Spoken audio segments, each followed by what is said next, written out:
Hello students, आप सबका एक बार फिर से स्वागत है एमजी पॉलिटेक्निक के यूट्यूब प्लेटफॉर्म पर। ये कैट कैम का लेक्चर नंबर 8 है। Lecture number 8, right. अभी यूनिट चल रहा है आप सबका, उसमें 8वां पार्ट है आज, ठीक है।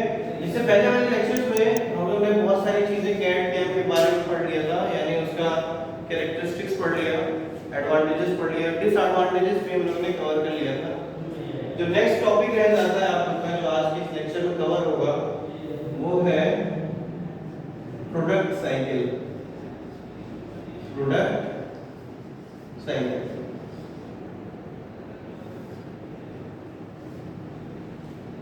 ठीक है बच्चों।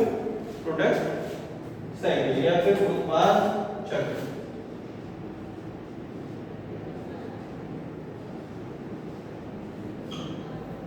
इसमें क्या पढ़ना है बेसिकली बच्चों, उत्पाद चक्र में या प्रोडक्ट साइकिल में आपको ये पढ़ना है कि कोई भी जो नया प्रोडक्ट डिजाइन होके आया हुआ था मार्केट में, तो उसके शुरुआत से लेके यानी वो किस तरीके से प्रारंभ हुआ है और कौन कौन से चक्र से होके वो अंत हो गया उसका, यानी कि डिकम्पोज हो गया, यानी वेस्ट हो गया, डंप हो गया, ठीक है। जैसे इसको आप इस तरीके से एग्जांपल से समझ सकते हैं, जिस तरीके से ह्यूमन की भी एक लाइफ साइकिल होती है, ठीक है ना। जैसे कि उसका जन्म होता है, जन्म से लेके फिर उसका विकास होता है ना, फिर वो सोशली डेवलप करता है और फिर अंत में आके मतलब जो बूढ़ा हो जाता है और उसका फिर जब अंत हो जाता है, उसकी लाइफ साइकिल एंड हो जाती है।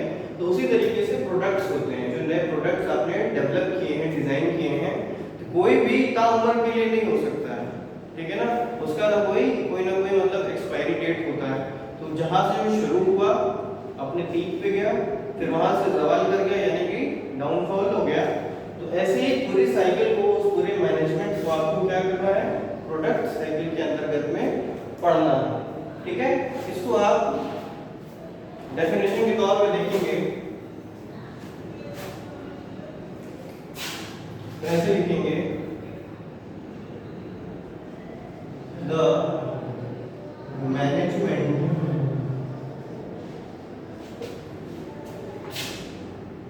of a life cycle of a product from its manufacturing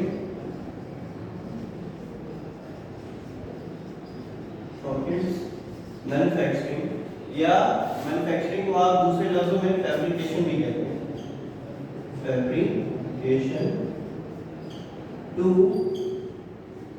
dumping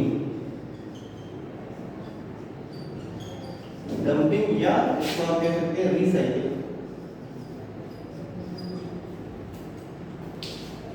ठीक है ना। ये कॉन्सेप्ट जो है रीसाइकिल का, होता क्या है बच्चों कि जैसे कोई भी प्रोडक्ट है वो एकदम अंत पे आ गया, अपने ऐसा समय आ गया, उसका एक्सपायरी डेट हो गया है, तो अब क्योंकि वो आगे चल नहीं सकता, तो उसमें क्या करते हैं हम लोग, उसको फिर से तोड़ फोड़ के, डिसमेंटल करके, दोबारा से जोड़ के उसको एक दोबारा नई कार बनाने वाली मशीन में तैयार कर देते हैं, बदल देते हैं, यानी उसका रिसाइकिल कर देते हैं। ह्यूमन के केस में ऐसा नहीं होता। एक दफा कोई भी ह्यूमन बीइंग जन्म लेता है, अपनी पूरी लाइफ साइकिल जीता है और अंत में ऐसा नहीं होता कि उसकी बॉडी को दोबारा से रिसाइकिल कर दिया जाए, फिर से उसकी बॉडी जो है मतलब यंग एज की हो जाए, ऐसा नहीं होता।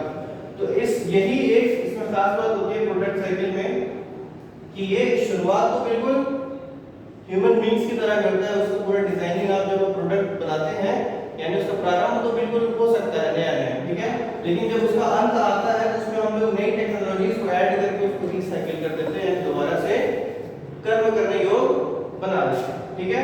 तो ऐसा समझ लीजिए प्रोडक्ट साइकिल क्या है, the management of a life cycle of a product, ठीक है ना। यानी किसी भी प्रोडक्ट की लाइफ साइकिल के मैनेजमेंट या उसके स्टेप्स को फ्रॉम इट्स मैन्युफैक्चरिंग, यानी उसके मैन्युफैक्चरिंग से या फैब्रिकेशन से लेके डंपिंग या रिसाइकिल होने तक की जितनी भी साइकिल्स होते हैं, जितने भी प्रक्रियाएं होती हैं, इनकी मैनेजमेंट को पढ़ना या समझना, यही क्या कहलाता है, प्रोडक्ट साइकिल, ठीक है। देखिए बच्चों, जो हम इंग्लिश में इसका डेफिनेशन लिख रहे हैं, ये तो आप यहाँ पे देख सकते हैं। अगर जो बच्चे हिंदी मीडियम से हैं, तो वो जो मैं ओरली बोल रहा हूँ आपको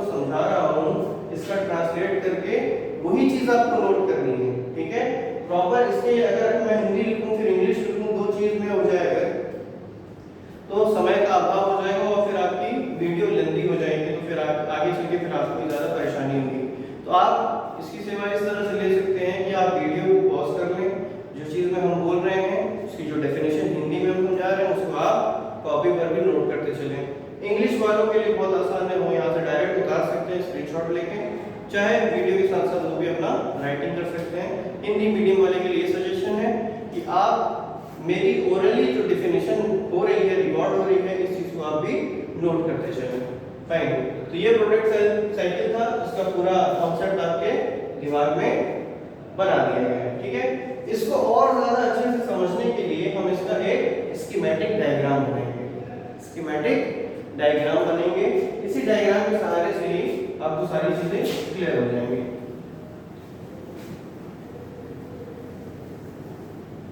तो स्टूडेंट सबसे पहले आप जो है जो डायग्राम हम इसमें जो बना रहे हैं, आप सीधा सीधा अपनी कॉपी में उतार लीजिए, तो उसके सारे स्टेप्स जो है वन बाय वन हम लोग डिस्कस करते चलेंगे। ठीक है, सबसे पहला आता है प्रोसेस प्लानिंग।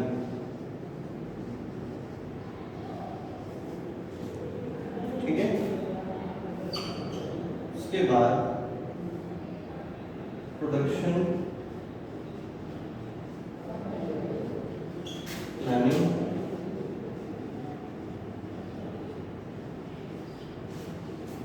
Production planning. ठीक है, इसी के अंतर्गत आता है प्रोडक्शन प्लानिंग हो गया,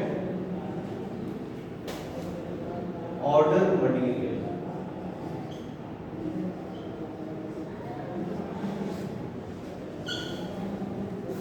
ऑर्डर मटेरियल। ठीक है, इसके बाद आता है CNC या NC मशीन्स।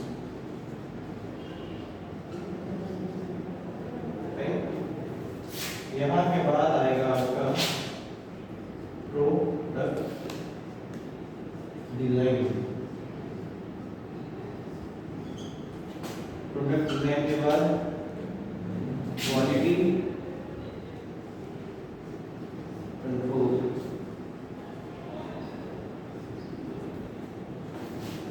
ठीक है, इसके बाद आता है पैकिंग। पैकिंग हो गया, पैकिंग होने के बाद ये होगा मार्केटिंग।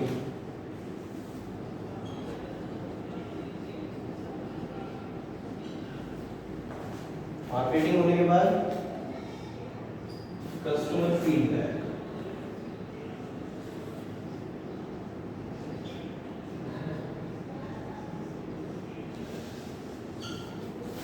Customer feedback. ठीक है बच्चों, ये एक पूरा स्कीमेटिक डायग्राम है किसी भी प्रोडक्ट की साइकिल का। ठीक है, तो आई होप कि आपको बिल्कुल क्लियरली दिख रहा होगा। आप लोग इसको पहले नोट कर लें, इसके बाद इसमें आगे इसको समझाते हुए चलेंगे।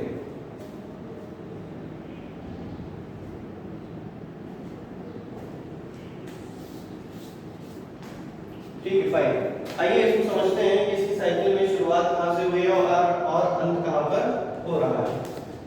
ठीक है, देखिए कोई भी जब नया प्रोडक्ट मार्केट में आना होता है, इसका मतलब ये है कि उस प्रोडक्ट की मैनकाइंड को, ह्यूमन बीइंग को जरूरत है। अगर किसी प्रोडक्ट की जरूरत ही नहीं है तो उसको मार्केट में उतार के क्या करोगे?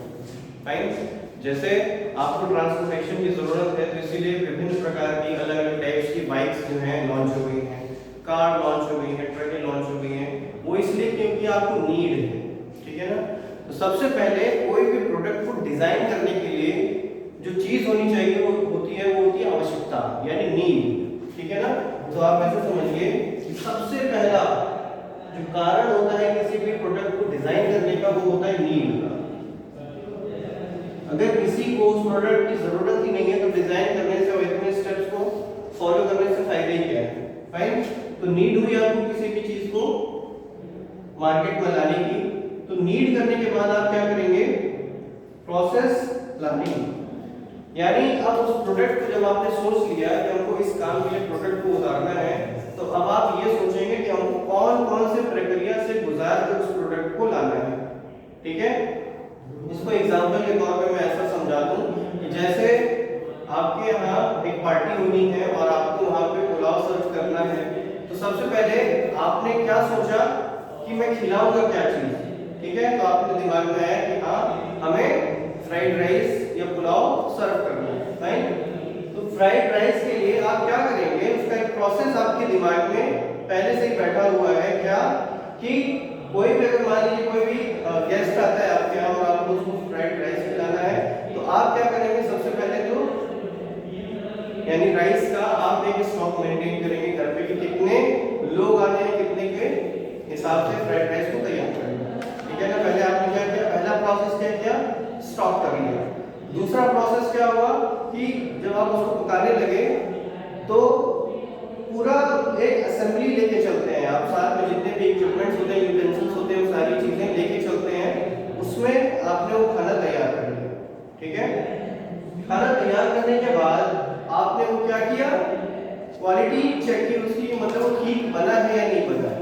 अगर बना है तो आपने सर्व कर दिया, और अगर मान लीजिए कोई कमी रह गया है, किसी भी चीज की कमी रह गई, तो आप उसमें क्या करते हैं, ऊपर से एडिटिंग या गार्निशिंग कर देते हैं, तो ये सारी चीजें कंप्लीट हो जाती हैं। तो ये प्रोसेस था, पहला प्रोसेस था राइस को स्टॉक करना, दूसरा उसको कुक करना, बनाना, और तीसरा क्वालिटी चेक करना उसकी, अगर सही है नहीं सही है, उसके बाद सर्व करना, ठीक है। तो हमने यहाँ पे 4 स्टेप्स देखे, किस लिए थे, वो फ्राइड राइस को तैयार करने के लिए थे। इसी तरीके से यहाँ पर देखिए, सबसे पहले अगर प्रोडक्ट की नीड आती है तो प्रोसेस प्लानिंग करते हैं आप कि हमको कौन कौन से स्टेप्स लेके चलना है। तो ये प्रोसेस प्लानिंग वही प्लानिंग है कि कितनी प्रक्रियाएं आपको सेलेक्ट करना है, ठीक है। फाइन, अब हम लोग आ जाते हैं CAD/CAM में। तो इसमें सबसे पहले था नीड, आपको जरूरत हुई किसी भी प्रोडक्ट को लेके, उसके बाद आपने उसका तो पूरा प्रक्रिया निर्धारित कर लिया कि हमको क्या बनाना है। उसके बाद प्रोडक्शन प्लानिंग आता है, ठीक है ना। प्रोसेस के बाद जो आपका ये पूरा जो पोर्शन है, ये एक प्रक्रिया है, पूरा एक प्रक्रिया है, और ये सब क्या है, प्रक्रियाओं के अंदर प्रक्रिया है, प्रक्रियाओं के अंदर की प्रक्रिया है। जैसे आपने पहले स्टॉक में क्या किया था, पहले प्रक्रिया में क्या किया था कि राइस को स्टॉक कर लिया था, दूसरे में कुक किया था। तो कुक करने के लिए क्या करना पड़ता है, उसमें भी तो कोई छोटे-छोटे स्टेप्स होते हैं ना, कि पहले आप पानी चढ़ाएंगे, फिर उस पानी में नमक डालेंगे, फिर उसमें चावल डालेंगे, उसके बाद जब चावल पक जाएगा फिर उसमें हो सकता है कि आप कोई मसाला डालें। तो ये जो स्टेप्स हैं वो कुकिंग के स्टेप्स हैं। उसी तरीके से प्रोसेस प्लानिंग करने के बाद जो प्रोडक्शन की जाती है, प्रोडक्शन के लिए भी एक छोटी स्टेप्स को फॉलो किया जाता है। प्रोडक्शन प्लानिंग करी, प्रोडक्शन प्लानिंग में आपको पता चला कि आपको क्या कौन सा मटेरियल से बनाना है, तो आप उसको ऑर्डर करेंगे। ऑर्डर करने के बाद उसको किस में आप भेजेंगे, CAD/CAM में अगर काम कर रहे हैं तो CNC या NC मशीन्स में भेजेंगे, ठीक है। इतनी चीजें आपने प्रोडक्शन प्लानिंग कर ली, उसका उत्पादन किस तरीके से करना है उसका पूरा नियोजन कर लिया आपने, योजना बना ली, ठीक है। उसके बाद CNC मशीन पे आपकी सारी चीजें आ गई, तो अब ये क्या होगा, यहाँ से प्रोडक्ट डिजाइन होना शुरू हो जाएगा। इस पूरे स्टेप के बाद जो नेक्स्ट स्टेप है वो ये है कि प्रोडक्ट डिजाइन होना शुरू हो जाएगा। जब डिजाइन होके बाहर आएगा तो फिर आप क्या करेंगे, उसमें क्वालिटी कंट्रोल चेक करेंगे कि आपके नीड के अनुसार वो पूरे उसकी क्वालिटी 100% है या नहीं है, ठीक है ना। जैसे मैंने सबसे पहले वाले लेक्चर में बताया था कि अगर आपको एक ट्रॉली ऐसी डिजाइन करनी है कि 50 टनेज के भार को ले चले, आपने बना दिया लेकिन वो भार को सहन नहीं कर पा रहा है, तो प्रोडक्ट आपका क्या हो जाएगा, फेल हो जाएगा। इसलिए क्वालिटी कंट्रोल करना बहुत ज्यादा जरूरी होता है। उसके बाद अगर क्वालिटी चेक है, ओवरऑल चेक है, उसके बाद उसकी पैकिंग करेंगे आप, पैकिंग से फिर मार्केटिंग करेंगे, यानी छोटे-छोटे मार्केटर्स को आप उसको ट्रैवल करवाएंगे। उसके बाद फाइनली आता है कस्टमर फीडबैक, कि जब वो कस्टमर्स के पास पहुंचेगा प्रोडक्ट, तो ये चीजें कितनी ज्यादा सुविधाजनक है, इस चीज को पता चलता है कस्टमर फीडबैक से, ठीक है। आपने तो सारी चीजें अपने अच्छे तरीके से आपने उसको डिलीवर कर दिया, लेकिन हो सकता है कस्टमर को इस्तेमाल करने पर और भी ज्यादा दिक्कतें उसमें दिखाई पड़े। तो ये कस्टमर फीडबैक बहुत ज्यादा जरूरी होता है किसी भी प्रोडक्ट को एफिशिएंट बनाने के लिए, ठीक है बच्चों। तो ये था आपका पूरा एक प्रोडक्ट साइकिल, जिसमें से पहला स्टेप ये है, दूसरा, तीसरा, चौथा, पांचवा, छठवां और सातवां, टोटल 7 स्टेप्स हैं, ठीक है। सेकेंड वाले में भी 3 स्टेप्स हैं, ठीक है ना, यानी 2.1 है, 2.2 है, 2.3। उसके बाद आता है third step, then fourth, 5, 6 and 7। 7 step में आपका प्रोडक्ट यहाँ से प्रारंभ हुआ, खत्म कहाँ पर हो गया, कस्टमर फीडबैक पर, ठीक है ना। तो यही पूरी मैनेजमेंट, इसी पूरी लाइफ साइकिल के मैनेजमेंट को ही आप क्या कहेंगे, आप कहेंगे ये क्या था, प्रोडक्ट साइकिल।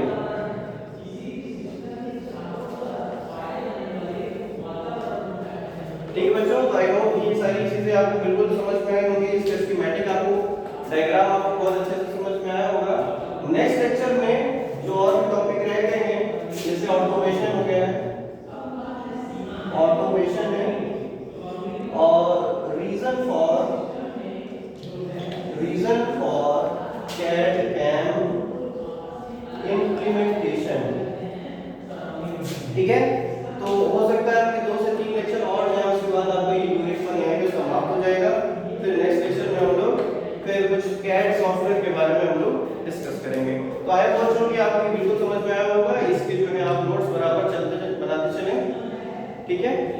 और आप जो है, आपसे मतलब कि यही सजेशन है आपका कि पढ़ाई में किसी तरह की बाधा बता लेनी चाहिए, ठीक है। और बाकी इससे रिलेटेड जो भी आपको परेशानी होती है, आप डायरेक्ट कांटेक्ट कर सकते हैं। तब तक के लिए आप घर पर रहें एवं सुचारू रूप से भी पढ़ाई करें।